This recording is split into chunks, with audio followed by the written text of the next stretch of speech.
If you only knew the power of the dark side, it is your destiny. Hello everyone, this is Take the Gate. It is September 7th, 2014, and I'm bringing you an article from the Indie Star, and it is written by Tom LoBianco of the Associated Press, and it was written on September 2nd, 2014, and it is titled Federal Court Upholds Indiana Right to Work Law. So I'll just read this really quickly. Federal Appeals Court upheld Indiana's right to work law banning mandatory union fees on Tuesday in a split decision that was delivered a few days before the state Supreme Court hears separate challenges over whether the 2012 measure violates the state constitution. Two Seventh Circuit Court of Appeals judges Daniel Mannion and John Tender said that the state law does not wrongfully take property from unions and is constitutional. They also said that the federal law does not preempt Indiana's right to work law, as the union lawyers have argued. Chief Diane Wood dissented.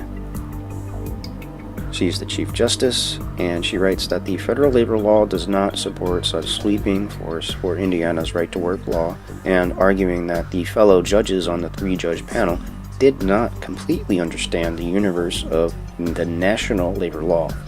The appeals court ruling is likely to color arguments scheduled for Thursday before the Indiana Supreme Court, where a pair of cases from Lake County have challenged the law on the state constitutional grounds. Judges in those cases have said that the law violates a provision of the Indiana Constitution barring anyone from being forced to provide services for free. In this case, union representation.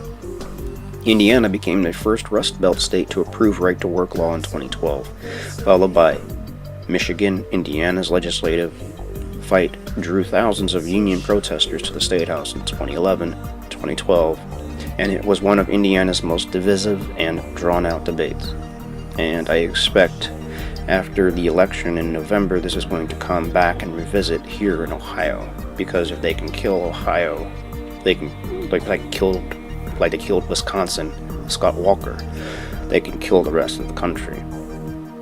The law bars unions from mandating that non-members pay fees to the unions for representation. Supporters of the law, pushed mostly by business groups, argue that mandatory fees amount to forced unionizing.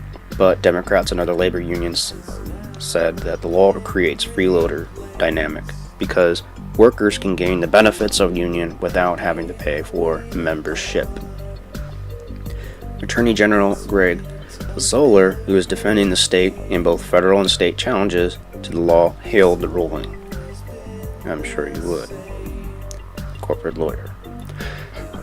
Now that the federal courts have concluded that the statute of the people's elected representatives in the legislature passes, does not violate the federal law, and will argue that the statute also complies with the Indiana Constitution and ought to be upheld, Zoller said in a statement.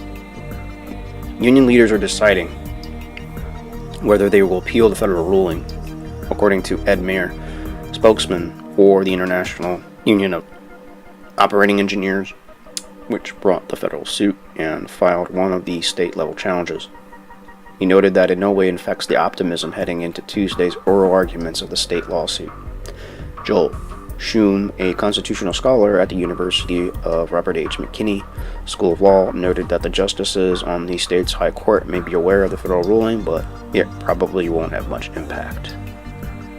The Indiana State Constitution has a unique provision not found in the U.S. Constitution, he said. This is Take the Gate. Please comment, rate, and subscribe. Thank you for watching. Signing out.